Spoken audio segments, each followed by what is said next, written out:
बोलो साईनाथ महाराज की जय। ओम साईनाथाय नमः। प्रिय भक्तों, हम सभी ये अक्सर सोचते हैं, ईश्वर क्या है, कहाँ रहता है, उसे कैसे पाया जा सकता है, वो हमें कहाँ मिलेगा और क्या कभी मिलेगा भी या नहीं। ऐसे सैकड़ों सवाल हैं जो हमें भीतर से व्याकुल करते रहते हैं। जब हम किसी बात से हमें डर लगता है तो भय भी हमारे भीतर दौड़ने लगता है, तब हमें ईश्वर की अधिक आवश्यकता होती है। हम ये समझते हैं कि ईश्वर ही एक रामबाण दवा है जो हमारी सारी समस्याओं और कष्टों को दूर करेगा। और यह सच भी है, क्योंकि ईश्वर का स्मरण हमें भय मुक्त कर देता है। साईं का नाम लेने से ही नहीं, सोचने भर से हमारे सारे दुख और डर दूर हो जाते हैं। साईं हमारे सुख दुख और दर्द को दूर करने के लिए ही अवतरित हुए हैं। तो फिर हमें साईं से अंतरंग होना चाहिए और उनके चरणों का स्मरण करना चाहिए। साईं हमेशा हमें अपने भक्तों से कहा करते थे और वचन भी दिया था कि मेरे बाद मेरी अस्थियाँ लोगों में ऊर्जा का संचार करेंगी। मेरे भक्तों का घर कभी अन्न और धन से खाली नहीं रहेगा। मेरी लीलाएं सुनने से उनके दिल में एक प्रकाश का उदय होगा और उनका जीवन सफल हो जाएगा। साईनाथ महाराज सर्वव्यापक, सर्वशक्तिमान और सर्वज्ञाता हैं। उन्हें अगर हम अपने अंदर ढूंढें तो यह तभी संभव है जब हम अपने अंदर दूसरों के लिए भी जगह रखें। अगर हम यह सोचते रहें कि मैं यह तय करूंगा कि कौन मेरे अंदर रहेगा और कौन नहीं, तो साईं क्या कोई भी हमारा अपना नहीं हो सकता। जितना प्रबल हमारा अहंकार होता जाएगा उतनी ही मुश्किल अपने हृदय में साईं को बिठाना होता जाएगा। अहंकार दरअसल हमारा ही प्रत्यक्ष विस्तार होता है, लेकिन हमें अपने मन मस्तिष्क से बहुत ज़्यादा ताकतवर होता है। अहंकार हमारे सारे अस्तित्व पर छा जाता है और हमारे वजूद पर पूरा नियंत्रण कर लेता है। हमारा अहंकार हमें वो होने का एहसास देता है जो हम हैं ही नहीं। वास्तव में सारे फसाद की जड़ यह अहंकार ही है। हमारे अंदर इतनी जगह घेर लेता है कि हमें अपनों के लिए हमारे अंदर कोई जगह नहीं बचती। हमारी नज़र में हम अपने आप को इतना ताकतवर समझते हैं और हमें लगता है कि दुनिया हमसे ही शुरू और हम पर ही ख़त्म हो जाती है। साईनाथ महाराज में प्रीति और आसक्ति रखें। आसक्ति, अनासक्ति और विरक्ति, ये तीनों प्रकार ऐसे हैं जिनमें अंतर समझना बहुत आवश्यक है। कुछ लोग धन दौलत को लेकर अपने भीतर इतना लालच पाल लेते हैं कि सोते जागते, उठते बैठते उन्हें हर वक्त पैसा हासिल करने का विचार आता रहता है। कहीं से भी और कैसे भी बस पैसा आना चाहिए। जब तक पानी में रहें तब तक तो ठीक है, और जब पानी में से नाव भर जाती है तो नाव डूब जाती है। इस तरह जब पैसा हमारी जेब में रहे तब तक तो ठीक है, लेकिन जब हम दिन रात पैसे के बारे में ही सोचते रहते हैं तो परेशानी और अहंकार आना स्वाभाविक है। जब यह भाव अंदर आता है तो उसे आसक्ति कहते हैं। आसक्ति में व्यक्ति सिर्फ अपने भले की सोचता है, उसे दूसरों के सुख दुख से कोई सरोकार नहीं होता है। अगर कोई बीमार, दुखी, भूखा उसे रोटी और कुछ पैसे मांगे तो वह नहीं देता है, और मान लीजिए उसे दे भी दिए तो हमेशा चिंता लगी रहती है कि पता नहीं पैसा कब वापस मिलेगा भी या नहीं, और यही चिंता उसके शरीर को खाए जाती है। जिस व्यक्ति को धन में अनासक्ति होती है वो पैसे की उपयोगिता समझता है, उसका मूल्य समझता है। उसे पता होता है अगर वो धनी है तो उसका यह पहला कर्तव्य है कि वो इन पैसों से दूसरे निर्धन और गरीब व्यक्तियों की भी मदद करे। ईश्वर की प्राप्ति में कोई चीज़ अगर बाधक बनती है तो वह अनीति और अधर्म के रास्ते कमाया हुआ धन और उस कमाए हुए धन के प्रति आसक्ति। अधर्म से कमाया हुआ धन मन को संशय में जीने को मजबूर कर देता है। असुरक्षा की भावना उठ खड़ी होती है, नींद उड़ जाती है, स्वास्थ्य बिगड़ने लगता है, मनोभाव विकृत होने लगते हैं। संतान भी अय्याशी में पैसे उड़ाने लगती है, बेकार के कामों में धन खर्च होने लगता है, और तकलीफ़ देने वाली बीमारियां आ जाती हैं। यह धन टिकता नहीं और अधम के रास्ते ही बाहर निकल जाता है। इसके विपरीत धन यदि सही रास्ते और धर्म से कमाया है तो वह धन अपना रास्ता धर्म में ही ढूंढ लेता है।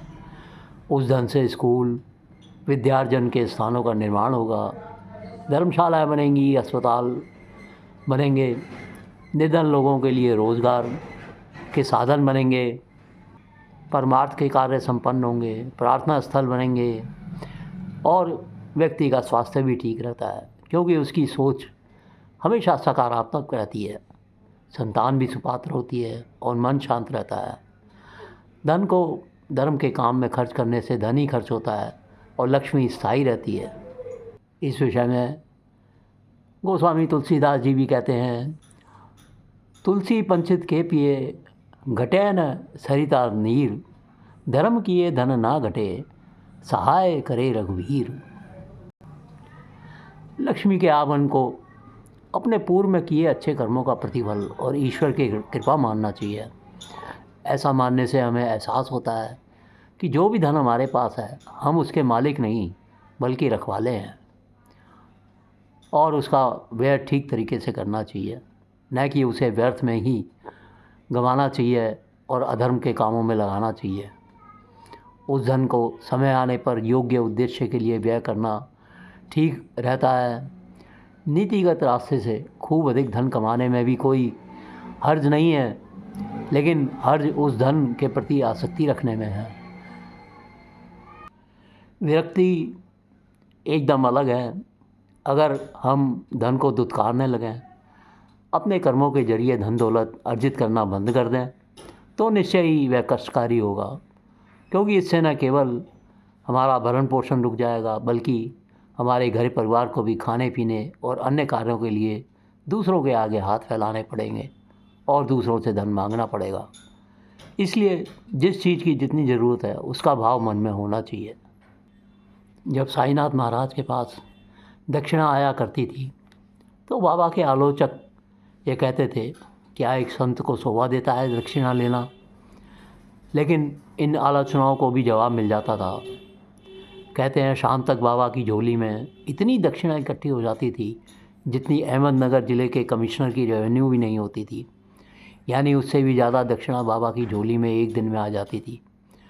लेकिन उसके बाद भी रात में बाबा की झोली खाली की खाली रहती थी। एक बार इस गुत्थी को सुलझाने के लिए और बाबा पर टैक्स लगाने के लिए इनकम टैक्स ऑफिसर शिरडी पहुँचे। वह कई दिनों तक वहाँ डेरा डालकर देखते रहे कि आखिर बाबा इतने पैसों का करते क्या हैं। कई बार तो एक ही दिन में बाबा के पास हज़ारों की दक्षिणा आ जाती थी, लेकिन शाम को उनके पास एक पैसा भी नहीं बचता था। कभी वह तात्या को, कभी लक्ष्मीबाई को, कभी जमली को और कभी बड़े बाबा को तो अक्सर अपने श्रद्धालुओं को सारा धन दे दिया करते थे। लक्ष्मीबाई को तो उन दिनों रोज़ 4 रुपये देने का उनका नियम था। तात्या को कभी कभी 100 रुपये इकट्ठे दे दिया करते थे। बाबा के कई सारे ऐसे छोटे मोटे भक्त थे, ये समझें कि जिनके पास ज़्यादा है वह बाबा को चढ़ा कर जाते थे और जिनके पास कम होता था बाबा उनको पैसे दे दिया करते थे। खुद सामने से मांगते थे बाबा और कई बार नहीं भी मांगते थे। कई बार यदि भक्त की अनिच्छा उन्हें पहले से पता चल जाता था तो फिर वह कभी नहीं मांगते थे। देने वाले को भी बाबा से आशीर्वाद मिलता और नहीं देने वाले को भी बाबा आशीर्वाद दिया करते थे। बाबा ने कभी इन भक्तों के साथ वैर भाव नहीं रखा। वह सबकी झोलियाँ भरते थे और आज भी भरते हैं।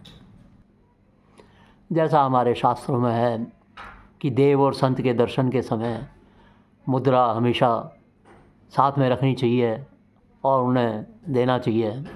इसके पीछे यही तर्क हो सकता है कि धन अर्जित करते समय हमें किसी का नुकसान हुआ हो या किसी का दिल जाने अनजाने में दुखाया हो तो उसका प्रायश्चित हम देव अथवा संत को इस प्रकार मुद्रा देकर कर सकते हैं। संत तो दक्षिणा पर ही आश्रित होते हैं। उनका ना कोई जीविका उपार्जन का साधन होता है, ना ही कोई घर परिवार। इसके लिए उनके जीवन यापन की जवाबदारी सभी भक्तों पर रहती है। साईनाथ महाराज का इस पृथ्वी पर आना कोई साधारण बात नहीं है। वे भी ख़ास मकसद के मानव अवतार के रूप में हमारे बीच आए। दरअसल मोह माया और कई प्रकार की बुराइयों के पनपने से इंसान की मति भ्रष्ट हो जाती है। दिमाग घूमता है तो दुनिया भी घूमने लगती है।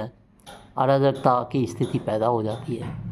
किस्म किस्म की बीमारियां पैर पसारने लगती हैं। मान सकते हैं कि इन्हीं सबसे इंसान को बाहर निकालने के लिए दत्तात्रेय भगवान को साईं के रूप में हमारे बीच में आना पड़ा। एक बार श्रीमती तरखंड से जब बाबा ने दक्षिणा में 6 रुपये मांगे तो वह बेहद दुखी हुई। उन्होंने कहा कि बाबा, मैं कैसे दे सकती हूँ, मेरे पास तो इतने पैसे हैं ही नहीं। बाबा ने कहा, तुम्हारे पति तुम्हारी इस शंका का निवारण कर देंगे। उन्होंने सोचा कि शायद पति पैसे दे देंगे। श्रीमती तरखंड ने अपने पति से पैसे मांगे। पति ने पैसे देने के बजाय कहा, बाबा ने तुम्हारे जो 6 दोष हैं उन्हें अर्पित करने को कहा है। यह 6 दोष काम, क्रोध, लोभ, मोह, ईर्ष्या और मद हैं। एक गुरु के रूप में साईं ने अपने जीवन सूत्रों से बिना अस्वस्थ के अपने भक्तों में संस्कार रूप में धर्म और मर्यादा के संस्थापन का कार्य किया। इसके लिए वे अगर किसी पर क्रोधित भी हुए और अपशब्दों का प्रयोग भी किया तो इसका मतलब ये कतई नहीं है कि साईं ऐसा द्वेषवश करते थे। गुरु, शिक्षक और माता पिता का गुस्सा तो अमृत के समान होता है। इस क्रोध की मंशा किसी को ठेस पहुंचाने की नहीं होती थी, बल्कि सामने वाले को इस बात का एहसास कराने के लिए थी कि कहीं तुम मर्यादा भूल रहे हो। साईंनाथ का गुस्सा तुरंत शांत भी हो जाता था और अगले ही पल वे विनोद करने लगते थे। समुद्र की लहरों जैसा था बाबा का गुस्सा, ऊपर हलचल और नीचे अथाह शांति। प्रिय भक्तों, बाबा की लीलाओं का वर्णन हम सारांश में इसी प्रकार करते रहेंगे। यदि साईं बाबा की लीलाओं में रुचि आए तो चैनल को सब्सक्राइब ज़रूर कीजिएगा, शेयर और लाइक कीजिएगा। ओम साईनाथाय नमः। ओम साईनाथाय नमः।